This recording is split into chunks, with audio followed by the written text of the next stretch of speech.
નમસ્કાર. દિવસભરના તાજા સમાચારોમાં તમારું સ્વાગત છે. તમારી સાથે હું છું પિનલગીરી ગોસ્વામી. સમાચારો વિસ્તારથી જાણીએ એ પહેલા મહત્વના સમાચારો ઉપર એક નજર. મિત્રો, આજની વિડીયોમાં વાત થશે પોલો ફોરેસ્ટ આ તારીખ સુધી બંધ રહેશે. રાહુલ ગાંધીએ 1 મહિનાનો પગાર દાનમાં આપ્યો.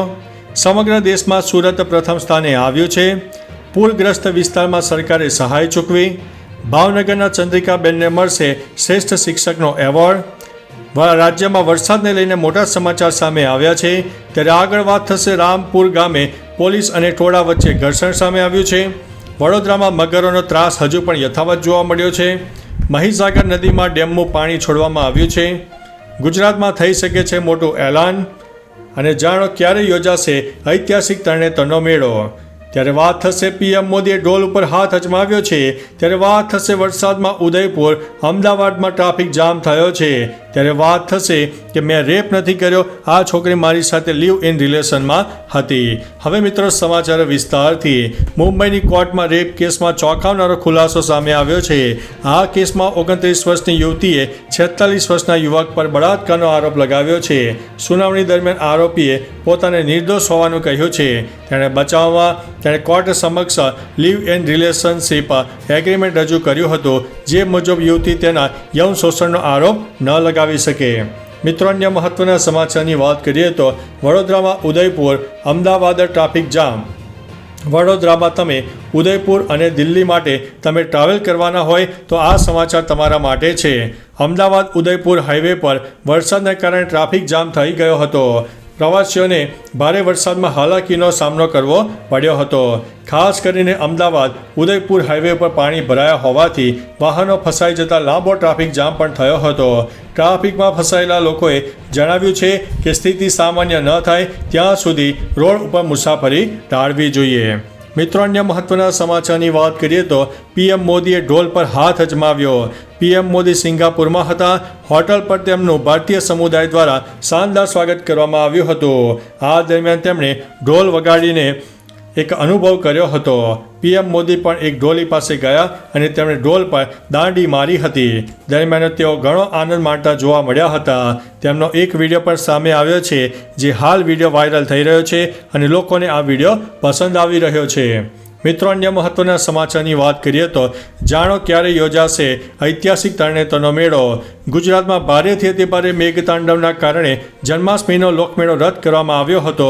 જ્યારે હાલ રાજ્યમાં વરસાદનું જોર ઘટ્યો છે, ત્યારે તરણેતરના મેળાને લઈને મોટા સમાચાર સામે આવ્યા છે. જણાવી દઈએ કે આગામી 6 થી 9 સપ્ટેમ્બર સુધી તરણેતરના મેળાનું આયોજન કરવામાં આવ્યું છે, જેમાં સુરેન્દ્રનગર જિલ્લાના થાનગઢ તાલુકાના તરણેતર ગામમાં આ મેળાનું આયોજન કરવામાં આવે છે. મિત્રો, અન્ય મહત્વના સમાચારની વાત કરીએ તો ગુજરાતમાં થઈ શકે છે મોટું એલાન. ગુજરાતમાં ભારે વરસાદને કારણે આવેલા પૂરમાં ઘણું બધું નુકસાન થયું છે. હવે કેટલું નુકસાન થયું છે તે માટે આવનારા સમયમાં કેન્દ્ર સરકારની ટીમ ગુજરાત આવશે. વહીવટી તંત્રએ નુકસાનીનો આંકડો એકત્ર કરવા તમામ વિભાગને આદેશ આપ્યા છે. આ વિગતો કેન્દ્ર સરકારને મેમોરેન્ડમ મોકલાશે. કેન્દ્ર સરકારની આ ટીમ 3 દિવસ બાદ ગુજરાત આવશે. તે ગુજરાતમાં નુકસાનીનો સર્વે કરશે. આમ સર્વે પછી ગુજરાતમાં મોટી સહાય જાહેર કરવામાં આવી શકે છે.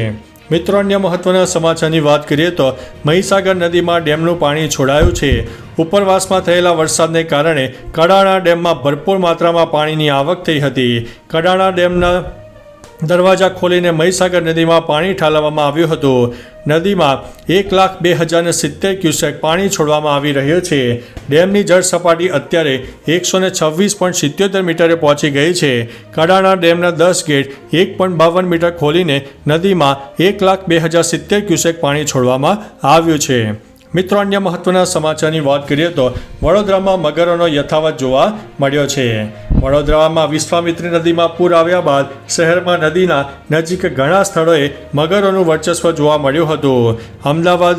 વડોદરામાં 2 મગરનું રેસ્ક્યુ કરવામાં આવ્યું છે. વડોદરાના EME ટેમ્પલ ગ્રાઉન્ડમાં 9 ફૂટનો મગર ઘૂસી ગયો હતો. વન વિભાગની ટીમે રેસ્ક્યુ કરીને મગરને લઈ ગઈ હતી. પૂરના પાણી ઓસરી ગયા બાદ અહીંથી 9 ફૂટનો સહિત 2 મહાકાય મગરનું રેસ્ક્યુ કરવામાં આવ્યું હતું. મિત્રો, અન્ય મહત્વના સમાચારની વાત કરીએ તો રામપુર ગામે પોલીસ અને ટોળા વચ્ચે સંઘર્ષ. માલપુરના રામપુર ગામે મનીષા નામની યુવતીનું મોત થતાં તેના સસરા રણછોડ દ્વારા માલપુર પોલીસમાં જાણ કરતાં પોલીસે રામપુર ગામે લાશનું પંચનામું કરીને લાશને પીએમ માટે માલપુર CHC લેવાઈ હતી. ત્યારબાદ પિયરિયાઓ દ્વારા મોત મામલે હત્યાની શંકા કરતા તેના સાસરીમાં હુમલો કરતા વાતાવરણ તંગ બન્યું હતું, જેમાં પોલીસ ઉપર પથ્થરમારો થતાં 9 પોલીસ કર્મીઓને પણ નાની મોટી ઈજાઓ પહોંચી છે. મિત્રો, અન્ય મહત્વના સમાચારની વાત કરીએ તો રાજ્યમાં વરસાદને લઈને મોટા સમાચાર સામે આવ્યા છે. રાજ્યમાં માથે હાલ વરસાદની 3 સિસ્ટમો સક્રિય હોવાથી ખતરો ટળી ગયો નથી. હવામાન વિભાગની આગાહી અનુસાર રાજ્યમાં અનેક જિલ્લાઓમાં એલર્ટ આપવામાં આવ્યું છે. ખાસ કરીને પાટણ અને બનાસકાંઠામાં ઓરેન્જ એલર્ટ આપ્યું છે. આગામી 24 કલાક માટે 2 જિલ્લાઓમાં ભારે એલર્ટ આપવામાં આવ્યું છે. આ સિવાય 2 કેન્દ્રશાસિત પ્રદેશ સહિત 14 જિલ્લાઓમાં યલો એલર્ટ જારી કરવામાં આવ્યું છે. આથી રાજ્યમાં આગામી 5 દિવસ હળવાથી મધ્યમ વરસાદ થઈ શકે છે. મિત્રો, અન્ય મહત્વના સમાચારની વાત કરીએ તો ભાવનગરના ચંદ્રિકાબેનને મળશે શ્રેષ્ઠ શિક્ષકનો એવોર્ડ. ભાવનગર આર્યકુળ કન્યા વિદ્યાલયમાં ધોરણ 9 અને 10માં મદદની શિક્ષક વિભાગમાં વિજ્ઞાન અને ટેકનોલોજીનું શિક્ષણ પ્રદાન કરનાર ચંદ્રિકાબેન ચૌહાણને 2024ના વર્ષના શિક્ષક દિવસ નિમિત્તે રાજ્ય કક્ષાના શ્રેષ્ઠ શિક્ષક પારિતોષિકથી સન્માનિત કરવામાં આવશે. તેઓ 18 વર્ષથી સુંદર કામગીરી કરી રહ્યા છે. તેઓને રાજ્યપાલ અને મુખ્યમંત્રીના હસ્તે રાજ્ય કક્ષાનો શ્રેષ્ઠ શિક્ષક પારિતોષિક આપવામાં આવનાર છે. મિત્રો, અન્ય મહત્વના સમાચારની વાત કરીએ તો પૂરગ્રસ્ત વિસ્તારમાં સરકારે સહાય ચૂકવી છે. રાજ્યમાં વરસાદે તારાજી સર્જી છે. વડોદરા સહિત અનેક જિલ્લામાં પૂરની પરિસ્થિતિ સર્જાઈ છે, જેમાં કેટલાક પરિવારોને ભારે નુકસાની વેઠવાનો વારો આવ્યો છે. જેમની ઘરવખરી તણાઈ ગઈ છે, નાશ પામી હતી, રોજીરોટીને અસર થઈ હતી. આવા જરૂરિયાતની વહારે સરકાર આવી છે. સરકારે 14 જિલ્લામાં 1.69 લાખથી વધુ નાગરિકોને CM ભૂપેન્દ્રભાઈ પટેલના દિશા નિર્દેશમાં 8.04 કરોડની કેશ ડોલ્સ પણ ચૂકવી છે. મિત્રો, અન્ય મહત્વના સમાચારની વાત કરીએ તો સમગ્ર દેશમાં સુરત પ્રથમ સ્થાને આવ્યું છે. ડાયમંડ સિટી સુરતના નામે એક સિદ્ધિ હાંસલ થઈ છે. આખા દેશમાં સ્વચ્છ વાયુ સર્વેક્ષણ 2024માં સુરતે પ્રથમ સ્થાન મેળવ્યું છે.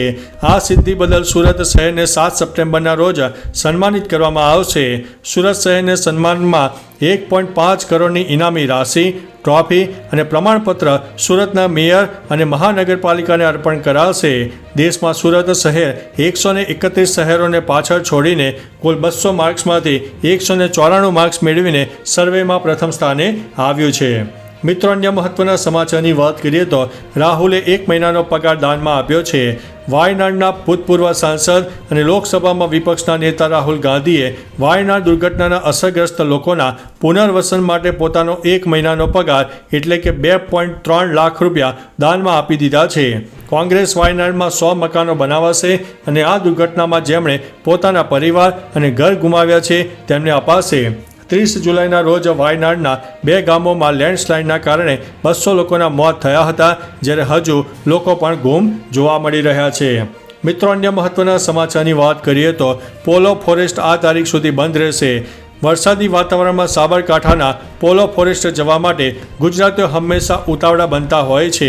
જો કે તમે હાલ આ સ્થળે જવાનું વિચારી રહ્યા છો તો થંભી જજો, નહીં તો ધક્કો પડશે. જણાવી દઈએ કે 3 થી 18 સપ્ટેમ્બર સુધી પ્રવાસીઓ માટે પોલો ફોરેસ્ટ બંધ રાખવામાં આવ્યું છે, જેનું કારણ ઉપરવાસમાં વરસાદને લઈને ડેમમાંથી પાણી છોડાતા પાણી જંગલ વિસ્તારમાં હરણાવ નદીમાં જતા આ નિર્ણય લેવામાં આવ્યો છે. તો ચાલો મિત્રો, ફરીથી દેશ અને દુનિયાના સુપરફાસ્ટ સમાચાર લઈને મળતા રહીશો. ત્યાં સુધી અમને રજા આપશો. નમસ્તે.